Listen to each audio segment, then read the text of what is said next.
കെമിസ്ട്രിയിലെ വളരെ ഇമ്പോർട്ടൻ്റ് ആയിട്ടുള്ള ഒരു ടോപ്പിക്കാണ് ബാലൻസിങ് ഓഫ് കെമിക്കൽ ഇക്വേഷൻസ് എന്ന് പറയുന്നത് അല്ലേ. അപ്പം നമ്മളുടെ ലൈഫിലും വളരെ ഇമ്പോർട്ടൻ്റ് ആയിട്ടുള്ള ഒരു കാര്യമാണ് അല്ലേ ബാലൻസ് ചെയ്ത് മുന്നോട്ട് പോകുക എന്നുള്ള കാര്യം. ഇപ്പം ഈവൻ നമ്മളൊരു സൈക്കിൾ ഓടിക്കണമെങ്കിൽ അല്ലെങ്കിൽ നമുക്കൊരു ബൈക്ക് റൈഡ് ചെയ്യണമെങ്കിൽ ഒരു സ്കൂട്ടി ഓടിക്കണമെങ്കിൽ ഒക്കെ നമുക്ക് എന്ത് വേണം, ബാലൻസിങ് വേണമെന്ന് നമ്മൾ പറയാറുണ്ട്.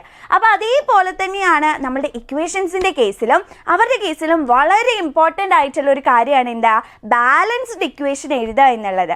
അപ്പോൾ കുറേ ക്ലാസ്സുകാർക്ക് ഇപ്പോൾ 8th-ലായിക്കോട്ടെ 9th-ലായിക്കോട്ടെ 10th-ലായിക്കോട്ടെ +1 +2 ഏത് ക്ലാസ്സിലാണെങ്കിലും ബാലൻസിങ് അറിയാതെ നമുക്ക് കെമിസ്ട്രി പഠിക്കാൻ പറ്റില്ല.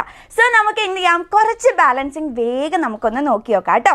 അപ്പം നമുക്കറിയാം ഒരു കെമിക്കൽ ഇക്വേഷൻ അല്ലെങ്കിൽ ഒരു കെമിക്കൽ റിയാക്ഷൻ എന്ന് പറഞ്ഞു കഴിഞ്ഞാൽ ആരൊക്കെയോ കൂടിച്ചേരുന്നു, ഏതോ ഒരാളെ കിട്ടുന്നു അല്ലേ. അതായത് ഇപ്പോൾ ഒരു ചായ നമ്മൾ ഉണ്ടാക്കുകയാണെന്ന് വിചാരിച്ചോ. അപ്പോൾ ചായ നമ്മൾ ഉണ്ടാക്കുന്ന സമയത്ത് ഏകദേശം നമുക്ക് ആവശ്യമുള്ള ആൾക്കാർ എന്തൊക്കെയാ, നമുക്ക് കുറച്ച് മിൽക്ക് വേണ്ടേ. ഒരു പാൽ ചായ ഉണ്ടാക്കണമെങ്കിൽ ഉറപ്പായിട്ടും നമുക്ക് ആരെ വേണം, കുറച്ച് മിൽക്ക് വേണമെന്ന് നമുക്കറിയാം. അപ്പം അതേ മിൽക്ക് വേണം. അതേപോലെ തന്നെ നമുക്ക് എന്ത് വേണം, ആ ചായയാണ് ഉണ്ടാക്കാൻ പോകുന്നത് അല്ലേ. നമുക്ക് എന്തായാലും നല്ല അടിപൊളി ഒരു ചായപ്പൊടി വേണം. അപ്പം അതേ മിസ് ഇവിടെ നല്ല റെഡ് ലേബിളിൻ്റെ ചായപ്പൊടിയൊക്കെ എടുത്തിട്ടുണ്ട്. അപ്പം നമുക്കൊരു ടീ പൗഡർ വേണ്ടേ. അതേപോലെ വെറുതെ ചായപ്പൊടിയും പാലും മാത്രം വെച്ച് ഒരു അടിപൊളി ചായ ഉണ്ടാക്കാൻ നമുക്ക് പറ്റില്ല എന്നറിയാം. സോ നമുക്ക് എന്ത് വേണം, നല്ല ഷുഗറും വേണ്ടേ. അപ്പോൾ ഇവർ 3 പേരും കൂടി കമ്പൈൻ ചെയ്തപ്പോൾ അല്ലെങ്കിൽ ഇവർ 3 പേരും കൂടി ഒരു റിയാക്ഷൻ നടന്നപ്പോൾ നമുക്ക് എന്ത് കിട്ടി, നല്ല അടിപൊളി ഒരു ചായ കിട്ടിയിട്ടുണ്ട് അല്ലേ. ദേ ഒരു ടീ നമുക്ക് കിട്ടിയിട്ടുണ്ട്. ഓക്കെ, അപ്പോൾ ഇവിടെയും എന്തോ ഒരു കെമിക്കൽ റിയാക്ഷൻ തന്നെയാണ് എന്ത് ചെയ്തിട്ടുള്ളത്, ടേക്സ് പ്ലേസ് ചെയ്തിട്ടുള്ളത് അല്ലെങ്കിൽ നടന്നിട്ടുള്ളത്.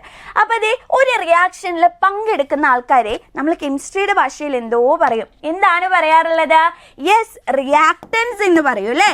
എന്താണ് പറയുന്നത്, ഇവരെ നമ്മൾ റിയാക്ടൻസ് എന്ന് പറയും. അതായത് ഒരു റിയാക്ഷനിൽ ടേക്ക് പാർട്ട് ചെയ്യുന്ന ആൾക്കാർ, അതായത് ഒരു റിയാക്ഷനിൽ ആരൊക്കെ കമ്പൈൻ ചെയ്യുന്നോ അവരെ നമ്മൾ എന്ത് വിളിക്കുന്നു, റിയാക്ടൻസ് എന്ന് വിളിക്കുന്നു അല്ലേ. അപ്പോൾ ഈ റിയാക്ടൻസ് കൂടി ചേർന്ന് നമുക്ക് കിട്ടുന്ന പുതിയൊരു സബ്സ്റ്റൻസ് ഉണ്ടല്ലോ. ഈ പുതിയ സബ്സ്റ്റൻസിനെ അല്ലെങ്കിൽ ആ ഒരു റിയാക്ഷനിൽ ഫോം ചെയ്യുന്ന സബ്സ്റ്റൻസിനെ നമ്മൾ എന്താണ് വിളിക്കുക, യെസ് പ്രോഡക്റ്റ് എന്ന് വിളിക്കും അല്ലേ. എന്ത് വിളിക്കും, പ്രോഡക്റ്റ് എന്ന് വിളിക്കും അല്ലേ. അപ്പോൾ ഇത് ജസ്റ്റ് മിസ് ഒരു ഡെയിലി ലൈഫിൽ എക്സാമ്പിൾ വെച്ചൊന്ന് കാണിച്ചു തന്നു മാത്രം. ഇതേ സംഭവം നിങ്ങൾ ചെറിയ ക്ലാസ് മുതൽ പഠിക്കുന്ന ഒരു കെമിക്കൽ റിയാക്ഷൻ വെച്ചൊന്ന് നമുക്ക് നോക്കിയാലോ. ഇതേ മിസ് ഇവിടെ എന്തെടുത്തിട്ടുണ്ട്, ഒരു മെഗ്നീഷ്യം റിബൺ എടുത്തിട്ടുണ്ട്. മെഗ്നീഷ്യം റിബൺ എടുത്തിട്ടുണ്ട് അല്ലേ. ഈ മെഗ്നീഷ്യം റിബണിനെ നമ്മൾ എന്ത് ചെയ്യാൻ പോവാണ്, നമ്മളൊന്ന് കത്തിക്കാൻ പോവാണ്. അതായത് നമ്മൾ ഓക്സിജന്റെ പ്രസൻസിൽ എന്ത് ചെയ്യാൻ പോവാണ്, റിയാക്ട് ചെയ്യിപ്പിക്കാൻ പോവാണ് കേട്ടോ. ഓക്സിജന്റെ പ്രസൻസിൽ റിയാക്ട് ചെയ്യിപ്പിക്കാൻ പോവാണ്. അപ്പോൾ മക്കൾ കണ്ടിട്ടുണ്ടാവും ഈ ഒരു എക്സ്പെരിമെന്റ് ചെയ്ത് കഴിഞ്ഞാൽ അല്ലെങ്കിൽ നമ്മുടെ മെഗ്നീഷ്യം റിബണിനെ കത്തിച്ചു കഴിഞ്ഞാൽ നമുക്ക് എന്ത് കിട്ടും, ദേ നല്ല വൈറ്റ് ഡാസ്ലിംഗ് ഫ്ലെയിമിൽ കുറച്ച് വൈറ്റ് പൗഡർ നമുക്ക് കിട്ടും അല്ലേ. ഈ വൈറ്റ് പൗഡറിന്റെ പേര് നിങ്ങൾക്ക് ഓർമ്മയുണ്ടോ, എന്താണ് പേര്, നമ്മളുടെ മഗ്നീഷ്യം ഓക്സൈഡ്. എന്താണ് ആളുടെ പേര്, മഗ്നീഷ്യം ഓക്സൈഡ്. മഗ്നീഷ്യം ഓക്സിജനുമായിട്ട് റിയാക്ട് ചെയ്തപ്പോൾ നമുക്ക് എന്ത് കിട്ടി, മഗ്നീഷ്യം ഓക്സൈഡ് എന്ന് പറയുന്ന പ്രോഡക്റ്റ് കിട്ടി അല്ലേ. അപ്പോൾ അത് ഇങ്ങനെ വാരി വലിച്ച് ഇങ്ങനെ ഇക്വേഷൻ എഴുതാന്ന് പറയുന്നത് നടക്കുന്ന കാര്യമല്ല. നമ്മളാണെങ്കിൽ മലയാളികളാണ്, നമുക്ക് ഭയങ്കര മടിയായിരിക്കും അല്ലേ. സോ നമ്മൾ സയൻറ്റിസ്റ്റുമാരൊക്കെ എന്ത് ചെയ്തു, മക്കളൊന്നും ഇങ്ങനെ കുറേ എഴുതി ബുദ്ധിമുട്ടുണ്ടെന്ന് വിചാരിച്ചിട്ട് ഇക്വേഷനൊക്കെ ഷോർട്ട് ആക്കിയിട്ട് എഴുതാനുള്ള ഒരു രീതി നമുക്ക് പറഞ്ഞു തന്നു അല്ലേ. അപ്പോൾ എങ്ങനെയാണ് മിസ്സിന് ഈ ഒരു ഇക്വേഷൻ ഷോർട്ടാക്കി എഴുതാൻ പറ്റുക, എങ്ങനെ എഴുതാൻ പറ്റും, മഗ്നീഷ്യം ഓക്സിജനുമായിട്ട് റിയാക്ട് ചെയ്തപ്പോൾ മഗ്നീഷ്യം ഓക്സൈഡ് ഉണ്ടായല്ലേ. അപ്പം ഇങ്ങനെ എഴുതിയാലും നമുക്ക് കാര്യം മനസ്സിലായി ഇല്ലേ. അപ്പം ഇങ്ങനെ ഷോർട്ടാക്കി എഴുതുന്ന ഈ ഒരു രീതിയാണ് നമ്മളുടെ കെമിക്കൽ ഇക്വേഷൻ എന്ന് പറയുന്നത്. ഒരു കെമിക്കൽ റിയാക്ഷനെ നമ്മളിങ്ങനെ ഷോർട്ടാക്കി എഴുതി കഴിഞ്ഞാൽ അതെന്തായി, അത് അതിൻ്റെ കെമിക്കൽ ഇക്വേഷൻ ആയിട്ട് മാറി അല്ലേ. അപ്പോൾ ഈ ഒരു കെമിക്കൽ ഇക്വേഷൻസ് നമ്മൾ നോക്കുന്ന സമയത്ത് റിയാക്ടൻറ്റിൻ്റെ സൈഡിലുള്ള ആറ്റംസും പ്രോഡക്റ്റിൻ്റെ സൈഡിലുള്ള ആറ്റംസും രണ്ടും എന്തായിരിക്കണം, ഈക്വൽ ആയിരിക്കണം. അതായത് they should obey law of conservation of mass അല്ലേ. law of conservation of mass അവർ എന്ത് ചെയ്യണം, ഒബേ ചെയ്യണം. അപ്പം അങ്ങനെ law of conservation of mass obey ചെയ്യുന്നതിനും അതേപോലെ തന്നെ രണ്ട് സൈഡിലുള്ള ആറ്റങ്ങളുടെ എണ്ണം ഈക്വൽ ആക്കാനൊക്കെ വേണ്ടിയിട്ടാണ് നമ്മൾ ഏത് മെത്തേഡ് കൊണ്ടുവന്നിട്ടുള്ളത്, ബാലൻസിങ് എന്ന് പറയുന്ന ഈ ഒരു മെത്തേഡ് കൊണ്ടുവന്നിട്ടുള്ളത്. അപ്പം നമുക്ക് ബാലൻസിങ് ഒന്ന് നോക്കിയാലോ. ഫസ്റ്റ് നമുക്ക് ഈ ഒരു ഇക്വേഷൻ ബാലൻസ്ഡ് ആണോ എന്ന് നോക്കാം. അല്ല എന്നുണ്ടെങ്കിൽ നമുക്ക് ഒരുമിച്ച് എന്ത് ചെയ്യാം, ഇതൊന്ന് ബാലൻസ് ചെയ്യാം അല്ലേ. അപ്പോൾ ഒന്ന് മക്കൾ വേഗം മിസ്സിനൊന്ന് പറഞ്ഞു തന്നേ. ഈ സൈഡാണ് നമ്മളുടെ റിയാക്ടൻറ്റ് സൈഡ്.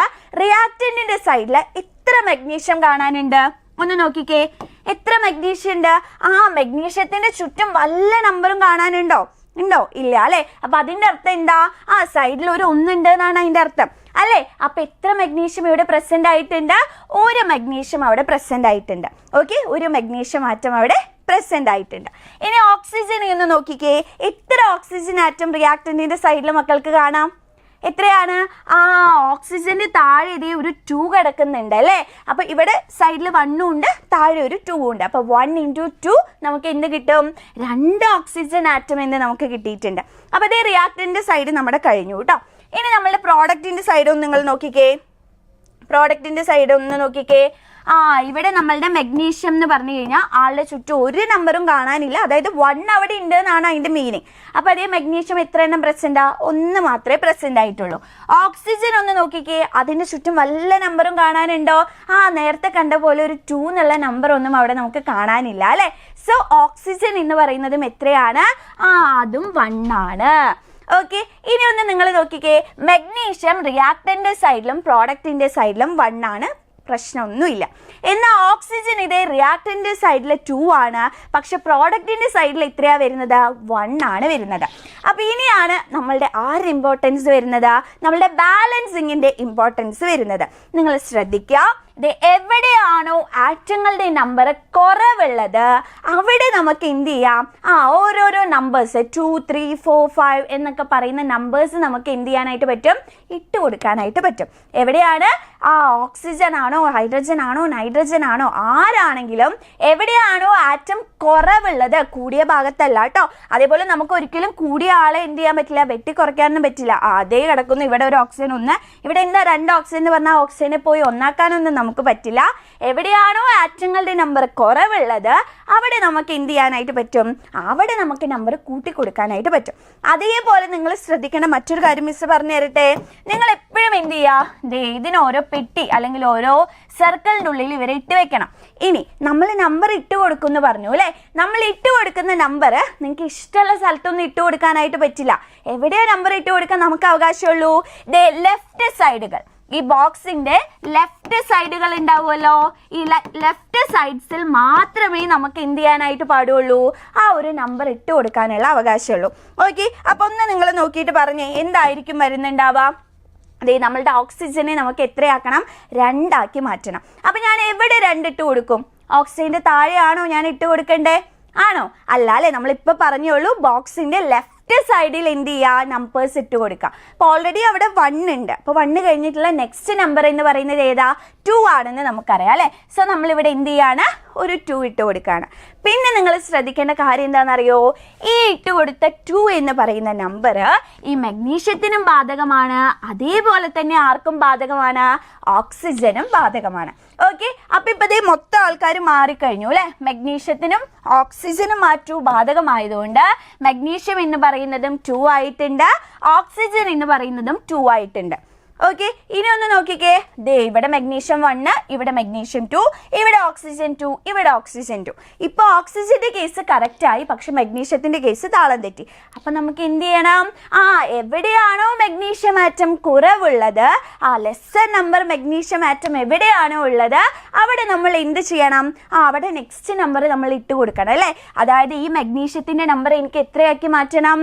2 ആക്കി മാറ്റണം. അപ്പൊ ഞാൻ എവിടെയായിരിക്കും നമ്പർ ഇട്ട് കൊടുക്കുക? എവിടെയാണ്? മഗ്നീഷ്യത്തിന്റെ താഴെ കൊണ്ടുപോയി 2 ഇട്ട് കൊടുക്കാൻ പറ്റുമോ? ഇല്ല, അത് തെറ്റാണ് കേട്ടോ. എവിടെയാണ് ഇട്ട് കൊടുക്കേണ്ടത്? ബോക്സിന്റെ ലെഫ്റ്റ് സൈഡിൽ എനിക്ക് എന്ത് ചെയ്യാം? ഒരു 2 ഇട്ട് കൊടുക്കാം. ഇപ്പൊ എന്തായി? ഈ 2 ഈ മഗ്നീഷ്യത്തിന് ബാധകമാണ്. സോ മഗ്നീഷ്യം 2 ആയി, മഗ്നീഷ്യം 2 ആയി, ഓക്സിജൻ 2 ആയി, ഓക്സിജൻ 2 ആയി. സോ ഇപ്പൊ എന്തായി? നമ്മളുടെ ഇക്വേഷൻ ബാലൻസ്ഡ് ആയി. എല്ലാ ആറ്റങ്ങളുടെ നമ്പറും ഈക്വൽ ആയി. സോ നമ്മളുടെ ഇക്വേഷൻ എന്തായിട്ടുണ്ട്? ബാലൻസ്ഡ് ആയിട്ടുണ്ട് അല്ലെ. അപ്പൊ 2Mg + O2 gives 2MgO എന്ന് പറയുന്നതാണ് മഗ്നീഷ്യം ഓക്സിജനുമായിട്ട് റിയാക്ട് ചെയ്യുന്നതിന്റെ എന്ത് വരുന്നത്? ബാലൻസ്ഡ് ഇക്വേഷൻ വരുന്നത്. ക്ലിയർ ആയില്ലേ? എന്നാൽ നമുക്ക് എന്ത് ചെയ്യാം? അടുത്തൊരു ഇക്വേഷൻ നോക്കി നോക്കാം അല്ലെ. നോക്കിക്കേ, നമ്മളുടെ സിങ്ക് സൾഫ്യൂരിക് ആസിഡുമായിട്ട് റിയാക്ട് ചെയ്ത് സിങ്ക് സൾഫേറ്റും ഹൈഡ്രജനും ഉണ്ടാകുന്ന ഒരു റിയാക്ഷൻ ആണ് തന്നിട്ടുള്ളത്. അപ്പൊ നമുക്കൊന്ന് എഴുതി നോക്കാം. സിങ്ക് ദേ റിയാക്ടറിന്റെ സൈഡിൽ ഒരെണ്ണേ ഉള്ളൂ. ഹൈഡ്രജൻ എത്ര ഉണ്ട്? ഹൈഡ്രജന്റെ താഴെ 2 എന്ന് പറയുന്ന ഒരു നമ്പർ കിടക്കുന്നുണ്ട് അല്ലേ. സോ ഹൈഡ്രജന്റെ നമ്പർ എത്രയായിരിക്കും? 2 ആണ്. അടുത്തത് സൾഫേറ്റ് ഗ്രൂപ്പ് ഉണ്ട്, അതായത് SO4 ഗ്രൂപ്പ് അവിടെ പ്രസന്റ് ആയിട്ടുണ്ട്. അപ്പൊ വേണമെങ്കിൽ മക്കൾക്ക് എന്ത് ചെയ്യാം? സൾഫേറ്റിനെ സെപ്പറേറ്റ്, അതായത് സൾഫറിനെ സെപ്പറേറ്റ് ആയിട്ടും ഓക്സിജനെ സെപ്പറേറ്റ് ആയിട്ടും എഴുതാം. അല്ലാന്നുണ്ടെങ്കിൽ കുറച്ചുകൂടി എളുപ്പത്തിൽ നിങ്ങൾ എന്ത് ചെയ്താൽ മതി, ഈ ഒരു സൾഫേറ്റ് ഗ്രൂപ്പ് രണ്ട് സൈഡിലും പ്രസന്റ് അല്ലേ, റിയാക്ടന്റിന്റെ സൈഡിലും പ്രസന്റ് ആണ്, പ്രോഡക്റ്റിന്റെ സൈഡിലും പ്രസന്റ് ആണ് അല്ലേ. അപ്പൊ അതുകൊണ്ട് വേണമെങ്കിൽ അവരെ ഒരു ഗ്രൂപ്പ് ആയിട്ട് തന്നെ നിങ്ങൾക്ക് എന്ത് ചെയ്യാം, വേണമെങ്കിൽ എഴുതിയിട്ട് ചെയ്യാം. അതാണ് കുറച്ചുകൂടി എളുപ്പം. അപ്പൊ അതേ സൾഫേറ്റ് ഗ്രൂപ്പ് ഇവിടെ ആകെ ഒരെണ്ണേ പ്രസന്റ് ആയിട്ടുള്ളൂ അല്ലെ. അപ്പൊ അതേ സൾഫേറ്റ് ഗ്രൂപ്പ് 1. ഇതാണ് റിയാക്ടന്റിന്റെ സൈഡിലുള്ള എന്ത് വരുന്നത്, നമ്മളുടെ ആറ്റങ്ങൾ വരുന്നത്. അതേപോലെ നമ്മളുടെ പ്രോഡക്റ്റിന്റെ സൈഡിലെ ആറ്റങ്ങളെ നമുക്കൊന്ന് എഴുതി നോക്കിയാലോ. അപ്പൊ അതേ സിങ്ക് നമ്മൾ നോക്കി, ചുറ്റും വേറെ നമ്പേഴ്സ് ഒന്നുമില്ല. അപ്പൊ അതിന്റെ അർത്ഥം അവിടെ 1 പ്രസന്റ് ആണെന്നാണ്. സോ സിങ്ക് 1 ആണ്. ഹൈഡ്രജൻ നമ്മൾ നോക്കുമ്പോൾ ഹൈഡ്രജന്റെ താഴെ ആര് കിടക്കുന്നുണ്ട്? ഒരു 2 എന്ന് പറയുന്ന നമ്പർ പ്രസന്റ് ആണ് അല്ലെ. സോ ഹൈഡ്രജൻ എത്രയാ അപ്പോ? 2. അതേപോലെ സൾഫേറ്റ് ഗ്രൂപ്പ് നിങ്ങളൊന്ന് നോക്കിക്കേ. SO4 ആകെ ഒരെണ്ണേ അവിടെ പ്രസന്റ് ആയിട്ടുള്ളൂ. അപ്പൊ SO4 ഗ്രൂപ്പ് എന്ന് പറയുന്നത് എത്രയാ? 1 ആണ്. ഇനി ഒന്ന് മക്കൾ നോക്കിക്കേ. Zinc 1 1, hydrogen 2 2, sulphate 1 1. അപ്പൊ ഈ ഒരു ഇക്വേഷൻ എന്താണ്? ഓൾറെഡി ബാലൻസ്ഡ് ആയിട്ടുള്ള ഇക്വേഷൻസ് ആണ്. അപ്പൊ ചില ഇക്വേഷൻസ് നമുക്ക് ഇതേപോലെ എന്ത് തരും? ഓൾറെഡി ബാലൻസ്ഡ് ആയിട്ട് തന്നെ തരുന്നുണ്ടാവും. ബാലൻസ്ഡ് അല്ലാത്തത് നമ്മൾ എന്ത് ചെയ്യണം? നമ്മൾ കുത്തിപ്പിടിച്ചിരുന്ന് തന്നെ ബാലൻസ് ചെയ്യണം. ഓക്കെ, അടുത്തൊരു ഇക്വേഷൻ നമുക്ക് നോക്കിയാലോ. സോഡിയവും വാട്ടറും കൂടി റിയാക്ട് ചെയ്തു സോഡിയം ഹൈഡ്രോക്സൈഡും ഹൈഡ്രജനും ഫോം ചെയ്യുന്ന റിയാക്ഷൻ ആണ്. ഓക്കെ, അപ്പൊ അതേ സോഡിയം എന്ന് പറയുന്നത് നമ്മളുടെ Na ആണ്, വാട്ടർ എന്ന് പറയുന്നത് നമ്മളുടെ H2O ആണ്. ഇത് രണ്ടുപേരും റിയാക്ട് ചെയ്തപ്പോൾ നമുക്ക് എന്ത് കിട്ടി? Sodium hydroxide. അതായത് NaOH ആണ് നമ്മൾ എന്തെന്ന് പറയുന്നത്? സോഡിയം ഹൈഡ്രോക്സൈഡ് എന്ന് പറയുന്നത്. പ്ലസ് എന്ത് കൂടി ഉണ്ടായി? ഹൈഡ്രജൻ. ഓക്കെ, അപ്പൊ ഹൈഡ്രജൻ H2 എന്ന് എഴുതണം, H മാത്രം എഴുതി കഴിഞ്ഞാൽ തെറ്റാണ് കേട്ടോ. ഇനി ഒന്ന് നോക്കിക്കേ. സോഡിയം ഇവിടെ ഒരെണ്ണാണ് പ്രസന്റ് ആയിട്ടുള്ളത്. അതേപോലെ തന്നെ ഹൈഡ്രജൻ ഇവിടെ 2 എണ്ണാണ്, കാരണം ഹൈഡ്രജന്റെ താഴെ 2 ഉള്ളത് കൊണ്ട് 2 ഹൈഡ്രജൻ പ്രസന്റ് ആണ്. ഓക്സിജൻ എന്ന് പറയുന്ന ചുറ്റും വേറെ നമ്പേഴ്സ് ഒന്നുമില്ല. അപ്പൊ ആകെ ഒരെണ്ണേ ഉള്ളൂ നമുക്കറിയാം. അതേപോലെ തന്നെ നമുക്ക് പ്രോഡക്റ്റിന്റെ സൈഡിലുള്ള ആറ്റങ്ങൾ എഴുതി നോക്കാം അല്ലെ. ഇവിടെ സോഡിയം എന്ന് പറയുന്നത് ഒരെണ്ണേ പ്രസന്റ് ആയിട്ടുള്ളൂ. ഹൈഡ്രജൻ ഇത്ര എണ്ണ പ്രസന്റ് ആയിരിക്കുന്നേ? 1 എന്നോ 2 എന്നോ എഴുതി കഴിഞ്ഞാൽ ആൻസർ തെറ്റിപ്പോയി. ഇവിടെയും ഒരു ഹൈഡ്രജൻ ഉണ്ട്, ഇവിടെ 2 ഹൈഡ്രജനും ഉണ്ട് അല്ലെ. അപ്പൊ 1 + 2 total number of hydrogen atoms എന്ന് പറയുന്നത് എത്രയാണ്? 3 ആണ് അവിടെ പ്രസന്റ് ആയിട്ടുള്ളത്. ഓക്കെ, ദെൻ നമ്മളുടെ ഓക്സിജൻ എന്ന് പറയുന്നത് ഒരെണ്ണേ പ്രസന്റ് ആയിട്ടുള്ളൂ. അപ്പം നിങ്ങൾ ചെയ്യുമ്പോൾ എപ്പോഴും ഓരോ ബോക്സ് വരച്ചിട്ട് ചെയ്യാം കേട്ടോ. എന്നിട്ട് ലെഫ്റ്റിൽ മാത്രമേ നമ്പർ കൊടുത്തിട്ട് വേണം ചെയ്യാനായിട്ട്. മിസ് ഇപ്പോൾ ബോക്സ് വരയ്ക്കുന്നില്ല. ഓക്കെ, ഇനി നമുക്ക് എന്ത് ചെയ്യണം? ആറ്റങ്ങളൊക്കെ ശരിയാണോ എന്ന് നോക്കണം. സോഡിയം ഓക്കെയാണ്, ഓക്സിജൻ ഓക്കെയാണ്. പ്രശ്നം മൊത്തം വരുന്നത് ആരുടെ കേസിലാ? നമ്മൾ ഹൈഡ്രജൻ കുട്ടൻ്റെ കേസിലാണ് മൊത്തം പ്രശ്നങ്ങൾ വരുന്നത് അല്ലേ. സോ നമ്മൾ എന്ത് ചെയ്യണം? ഇവിടെ 3 ഹൈഡ്രജൻ ആണ്, ഇവിടെ 2 ഹൈഡ്രജൻ ആണ്. അപ്പം മിസ് കൂടുതലുള്ള ഹൈഡ്രജനെ വെട്ടിക്കുറയ്ക്കാൻ പാടുമോ? ഇല്ല. എവിടെയാണോ കുറവ് ഹൈഡ്രജൻ പ്രസന്റ് ആയിരിക്കുന്നത് ആ ഹൈഡ്രജനെ എന്ത് ചെയ്യണം? കൂട്ടാനായിട്ട് നോക്കണം അല്ലേ. സോ ഇവിടെ എനിക്ക് എന്ത് ചെയ്യാം? ഓൾറെഡി 1 പ്രസന്റാ. അപ്പം ഞാൻ നെക്സ്റ്റ് നമ്പർ ഇട്ട് കൊടുക്കാം. 1 കഴിഞ്ഞാൽ നെക്സ്റ്റ് നമ്പർ ഏതാ? 2 ആണെന്ന് നമുക്കറിയാം അല്ലെ. സോ ദേ ഇവിടെ നമ്മൾ എന്തിട്ട് കൊടുത്തു? ഒരു 2 ഇട്ട് കൊടുത്തു. ഇനി ഒന്ന് നിങ്ങൾ ശ്രദ്ധിക്കുക. ഈ 2 ഈ ഹൈഡ്രജനും ഈ 2 ഈ ഓക്സിജനും എന്താണ്? ബാധകമാണ്. ആ ഒരു കാര്യം മറന്നു പോകരുത്. ഇപ്പൊ ഹൈഡ്രജന്റെ നമ്പർ എത്രയായി? ഓക്സിജന്റെ നമ്പർ എത്രയായി? ഒന്ന് നോക്കിക്കേ. എത്രയായി? 2 × 2 4 ഹൈഡ്രജൻ ആയി. ഈ 2 ഈ ഓക്സിജന് കൂടി ഉള്ളതാണെന്ന് നമ്മൾ പറഞ്ഞു അല്ലെ. അപ്പൊ ഓക്സിജൻ എന്ന് പറയുന്നതും എത്രയായി? 2 ആയി. ഇനി ഒന്ന് നോക്കിക്കേ. സോഡിയം ഓക്കെയാണ്, പക്ഷേ ഇതേ ഹൈഡ്രജൻ 4, ഹൈഡ്രജൻ 3, ഓക്സിജൻ 2, ഓക്സിജൻ 1. വീണ്ടും പ്രശ്നമായി അല്ലേ. അപ്പൊ നമുക്ക് എന്ത് ചെയ്യണം? ഈ ഹൈഡ്രജനെയും ഓക്സിജനെയും നമുക്കൊന്ന് ബാലൻസ് ചെയ്യണം. അതായത് ഇവിടുത്തെ നമ്പേഴ്സ് നമുക്ക് മാറ്റണം. അപ്പൊ ഹൈഡ്രജനും ഓക്സിജനും വരുന്നത് എവിടെയാ? NaOH വരുന്നത്. സോ നമുക്ക് എന്ത് ചെയ്യണം? ഓൾറെഡി അവിടെ 1 പ്രസന്റ് ആണ്. അതിൽ നെക്സ്റ്റ് ഹയർ നമ്പർ നമ്മൾ സൈഡിൽ ഇട്ട് കൊടുക്കണം അല്ലേ. അതായത് ഇവിടെ നമുക്ക് എന്തിട്ട് കൊടുക്കാം? ഒരു 2 ഇട്ട് കൊടുക്കാം. ഇനി നമ്മൾ ശ്രദ്ധിക്കേണ്ടത് എന്താ, ഈ 2 ഈ സോഡിയത്തിനും ഈ 2 ഈ ഓക്സിജനും ഈ 2 ഈ ഹൈഡ്രജനും ഒക്കെ എന്താണ്, ബാധകമാണ് അല്ലേ. അപ്പൊ ഇപ്പൊ ദേ നമ്മൾ സോഡിയം 2 ആയിട്ടുണ്ട്, ഹൈഡ്രജൻ എത്രയായി, ഓൾറെഡി ഇവിടെ 2 ഹൈഡ്രജൻ ഉണ്ട്, ദേ ഇവിടെ H2 എന്ന് പറയുമ്പോഴും 2 ഹൈഡ്രജൻ ഉണ്ട്. അപ്പൊ ടോട്ടൽ ഇവിടെ എത്ര ഹൈഡ്രജൻ ആയി, 4 ഹൈഡ്രജൻ ആയി. അതേപോലെ ഓക്സിജൻ എത്രയായി, ദേ ഈ 2 ഓക്സിജന് ബാധകമാണെന്ന് നമ്മൾ പറഞ്ഞില്ലേ. സോ ഓക്സിജൻ എന്ന് പറയുന്നത് എത്രയായി, 2 ആയിട്ടുണ്ട്. ഇനി ഒന്ന് നോക്കിക്കേ, sodium 1 sodium 2 hydrogen 4 oxygen 2 oxygen 2. ഇനി അപ്പൊ നമുക്ക് ഒരേ ഒരാളെ മാത്രമേ ബാലൻസ് ചെയ്യാനുള്ളൂ, അതാരാണ്, നമ്മൾ സോഡിയം ആണ് അല്ലേ. അപ്പൊ സോഡിയം എനിക്കിവിടെ എത്രയാക്കണം, 1ൽ നിന്ന് 2 ആക്കണം. ഞാൻ എന്ത് ചെയ്താൽ മതി, വളരെ സിമ്പിൾ അല്ലേ, ഈ സൈഡിൽ ഞാനൊരു 2 ഇട്ട് കൊടുത്താൽ മതി പോരെ. അപ്പൊ അതേ സോഡിയം 2 ആയിട്ട് മാറിയിട്ടുണ്ട്, ഹൈഡ്രജൻ 4 ആയിട്ട് മാറിയിട്ടുണ്ട്, ഓക്സിജൻ 2 ആയിട്ട് മാറിയിട്ടുണ്ട്. അപ്പൊ അതേ 2Na plus 2H2O gives 2NaOH plus H2 എന്ന് പറയുന്നതാണ് നമ്മുടെ ബാലൻസ്ഡ് ഇക്വേഷൻ നമുക്ക് കിട്ടിയിട്ടുള്ളത്. അപ്പൊ അതേ കുറച്ച് ബാലൻസിങ് മാത്രമാണ് ഇന്ന് മിസ് നിങ്ങൾക്ക് കാണിച്ചു തന്നിട്ടുള്ളൂ. നിങ്ങൾ ഇതേപോലെ എന്ത് ചെയ്യുക, ടെക്സ്റ്റിൽ ഒരുപാട് ബാലൻസിങ്ങുകൾ ഉണ്ട്. അപ്പോൾ ബാലൻസിങ്ങുകളൊക്കെ നിങ്ങൾ ചെയ്ത് പഠിക്കുക. അപ്പോൾ ഈ വീഡിയോ ഇഷ്ടമായെങ്കിൽ നിങ്ങൾ എന്ത് ചെയ്യുക, അതേ വീഡിയോയുടെ താഴെ വീഡിയോ യൂസ്ഫുൾ ആയിരുന്നു, ഇഷ്ടമായി എന്നുള്ള കാര്യങ്ങളൊക്കെ നമ്മുടെ കമൻസിലൂടെ അറിയിക്കുക. അതോടൊപ്പം മക്കൾ ഒരു കാര്യം കൂടി ചെയ്യുക, ഇവിടെ ഒരു ഇക്വേഷൻ മിസ് തന്നിരിക്കുന്നത് കണ്ടോ, ഈ ഒരു ഇക്വേഷനെ നിങ്ങൾ ബാലൻസ് ചെയ്തിട്ട് അതിൻ്റെ കറക്റ്റ് ബാലൻസ്ഡ് ഇക്വേഷൻ എന്താണെന്നുള്ളത് കൂടി നിങ്ങളൊന്ന് കമൻറ്റ് ബോക്സിൽ എഴുതിയിടുക കേട്ടോ. അപ്പോൾ നിങ്ങൾ ഈ ഒരു വീഡിയോ യൂസ്ഫുൾ ആണ് എന്നൊക്കെ നമ്മൾ അറിയിക്കുകയാണെങ്കിൽ നമ്മൾ ഇനിയും ഇതേപോലെ നിങ്ങൾക്ക് ആവശ്യമുള്ള വീഡിയോസ് ഒക്കെ ആയിട്ട് വരുന്നതായിരിക്കും. അതേപോലെ മക്കൾ മാക്സിമം ഫ്രണ്ട്സിനൊക്കെ എന്ത് ചെയ്യുക, ഷെയർ ചെയ്ത് കൊടുക്കുക. അപ്പോൾ മിസ് ഇതിൻ്റെ ഇക്വേഷൻ ഒന്ന് എഴുതി തരാം കേട്ടോ. Solutions of barium chloride, BaCl2 ആണ് നമ്മുടെ barium chloride, and sodium sulphate എന്ന് പറയുന്നത് Na2SO4 ആണ്. ഇവർ റിയാക്ട് ചെയ്തപ്പോൾ നമുക്ക് എന്ത് കിട്ടി, ഇൻസോലുബിൾ ബേരിയം സൾഫേറ്റ് അതായത് BaSO4 കിട്ടി. അതേപോലെ തന്നെ സൊല്യൂഷൻ ഓഫ് സോഡിയം ക്ലോറൈഡ് അതായത് NaCl കിട്ടി. അപ്പൊ ഈ ഒരു ഇക്വേഷൻ ആണ് നിങ്ങൾ എന്ത് ചെയ്യേണ്ടത്, ബാലൻസ് ചെയ്തിട്ട് അതിന്റെ ആൻസർ നമ്മളുടെ കമന്റ് ബോക്സിൽ ഇടാം.